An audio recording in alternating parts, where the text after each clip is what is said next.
Commodity exchange NCDEX में listed commodity की आज वीकली क्लोजिंग रही।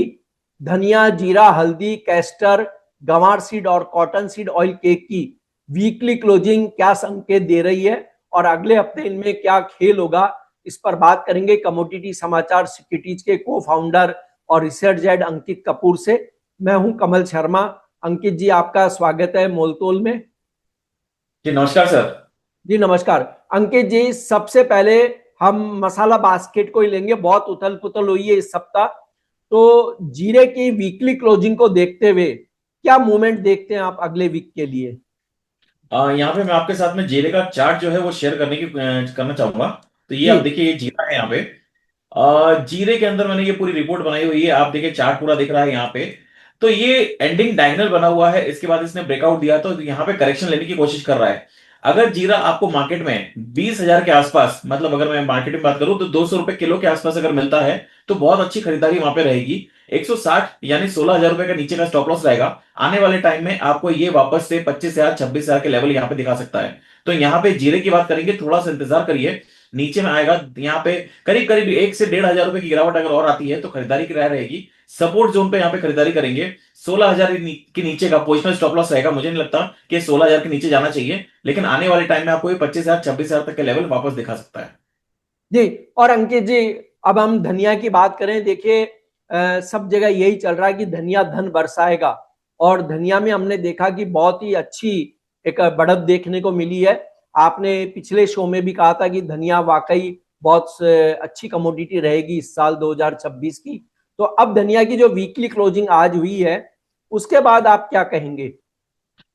जी धनिया के अंदर मैंने पहले से लेवल लिख के रखे हुए हैं। अभी कुछ टाइम के लिए 9,000 से 13,000, ध्यान रखिएगा, 9,000 से लेके 13,000 के बीच में ही ट्रेड करता नजर आएगा। दोनों तरफ के मूवमेंट देखने को मिलेंगे, लेकिन जो चार्ट है वो काफी पॉजिटिव यहाँ पे क्लियर हो रहा है। तो यहाँ पे जो सबको, जो ट्रेडर्स है उनको ध्यान रखना है 13,350 का लेवल।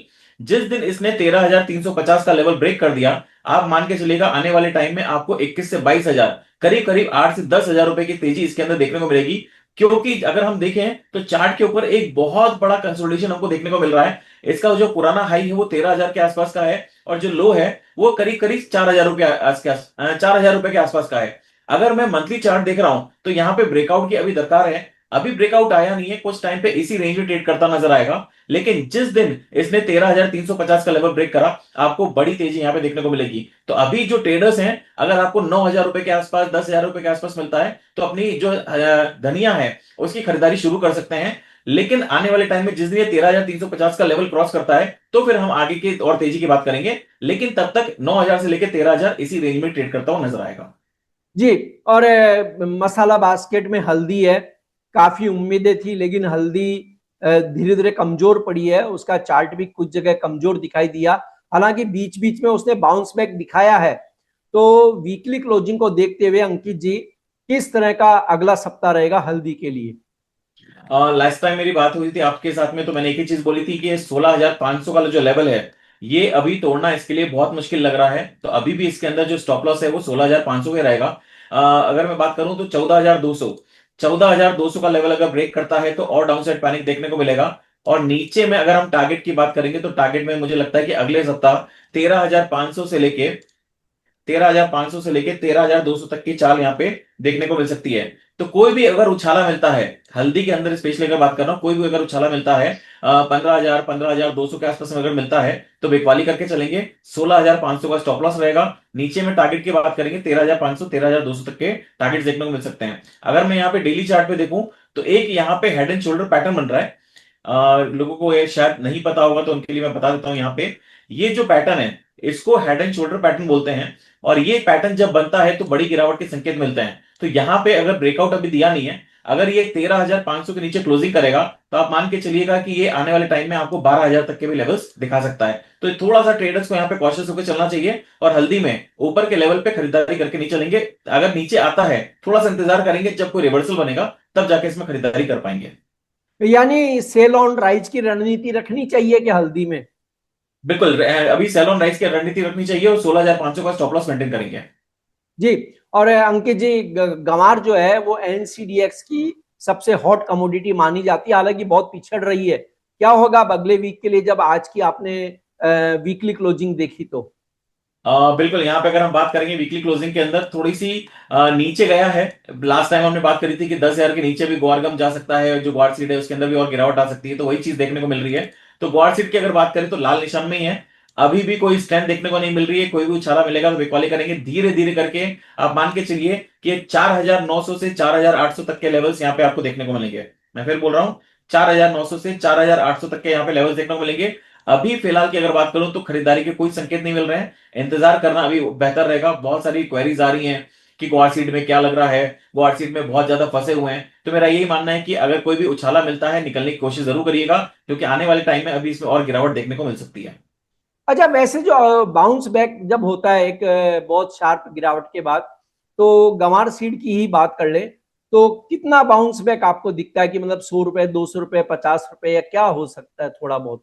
200 से 250 रुपए का मैक्सिमम बाउंस बैक यहाँ पे अभी देखने को मिल रहा है, उससे ज्यादा भी यहाँ पे बाउंस बैक देखने को नहीं मिल रहा है। एक हमने देख यहाँ पे पैटर्न बना हुआ था, यहाँ पे जब ये इसने इस तरह की जो जी। मंदी दी थी तो एक शार्प अपसाइड इसने दिया, लेकिन ये फंसाने गया है। मैं फिर बोल रहा हूँ, जो ऊपर गया ये केवल लोगों को फंसाने गया था कि मार्केट के अंदर मैं बहुत तेज हूं, उसके बाद ये धीरे धीरे गिरावट आई है। इस तरह का पैटर्न जब भी बनता है तो यहाँ पे स्लगिशनेस बहुत हो जाती है और धीरे धीरे करके मार्केट ये टूटता हुआ नजर आता है। अब अगर अगला कॉन्ट्रैक्ट अगर ऊपर खुलता है तो वापस से वो कॉन्ट्रैक्ट नीचे आ जाएगा, और ये चीज हमने कपास के अंदर बहुत लंबे समय तक देखी थी। तो इस तरह की चीजें अभी कॉर्ड के अंदर लग रही है। कोई मेजर यहाँ पे पैटर्न बन नहीं रहा है कि हम बोले कि यहां से एक बहुत बड़ी तेजी आ जाएगी। 200 रुपए, 300 रुपए ऊपर अगर रहता है तो वापस से वहां से दबाव हमको देखने को मिल रहा है, और ये दबाव नीचे करके धीरे धीरे हर हफ्ते एक नया लो मार रहा है।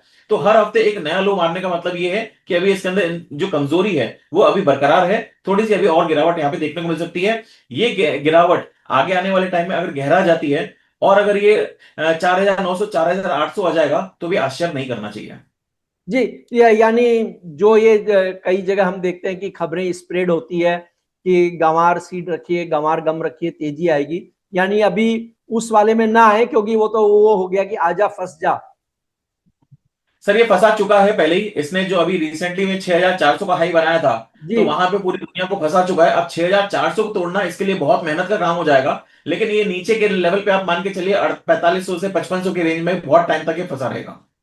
नहीं, आपने जो अंकित जी ऊपरी लेवल बताया ना, वहां तो ये भी बहुत चर्चा में चल रहा था कि 7,000 हो जाएगा, 7,500 हो जाएगा, यानी वो 6,000 के ऊपर में गंवार सीड ने धोखा दिया, यानी तेजी नहीं रही उसमें। सर मैं बहुत टाइम से चार्ट को रीड कर रहा हूँ, करीब 16 साल से। तो मैंने देखा है जब भी इस तरह की चीजें होती हैं और एक उछाला मिलता है, तो उसके बाद में ये जो नया लो है, इसने लो मारा था 4,500 का, तो 4,607 रुपए का, तो वो भी आपको आने वाले टाइम में टूटता हुआ अगर नजर आ जाए तो मेरे को आश्चर्य नहीं होगा। क्योंकि क्या होता है, इसमें लोग जो फंसे हुए हैं उसको इतनी जल्दी निकलने का मौका नहीं देगा, तो ये धीरे धीरे करके आपको और ज्यादा गिरावट देखने को मिलेगी। तो ये मैं मान के चलता हूं कि ये जो लोअर लेवल है, ये वाला जो लोअर लेवल है, इस लेवल को ये वापस से टच करने की कोशिश करेगा।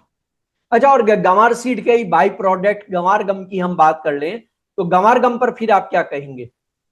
ग्वारगम की भी सेम कहानी है, दोनों बिल्कुल एक जैसे चल रहे हैं। यहाँ पे देखिए इसने ऑलमोस्ट यहाँ की अगर बात करें तो 9,900 के आसपास का, सॉरी 9,365 का उसने लो लगाया है। तो अभी भी यहाँ के अंदर इसके अंदर नेगेटिविटी रहेगी। सेम कहानी है वहां पे भी, अगर देखा जाए तो हाई लगाया था 12,380 रुपए का, तो 12,380 मतलब 12,000 का लेवल जो है अब वापस से क्रॉस करे काफी मुश्किल लग रहा है। तो कोई भी उछाला मिलता है तो ट्रेडर्स को उम्मीद यही रहनी चाहिए कि निकलने की कोशिश करें।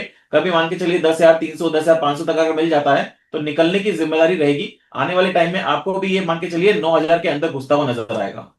जी। यानी गंवार सीड और गंवार गम में जो भी ट्रेडर हैं वो सेल ऑन राइज की रणनीति अपनाएं। अब अंकित जी बात कर लेते हैं cotton seed oil cake. Cotton seed oil cake की आज पॉजिटिव क्लोजिंग हुई है वीकली, लेकिन अगले सप्ताह के लिए आप क्या कहेंगे, क्या हाल रह सकते हैं? देखिए यहाँ पे एक चार्ट पैटर्न बना हुआ है। एक बार मैंने आपसे बात भी हुई थी पहले कि मैंने कहा ये इसके अंदर मुझे तेजी लग रही है, लेकिन इसकी तेजी जब आएगी तो उसका लेवल रहेगा 3,500। जब तक ये 3,500 का लेवल क्रॉस नहीं कर रहा, अभी 3,360 चल रहा है, तो 140 पॉइंट अभी और है।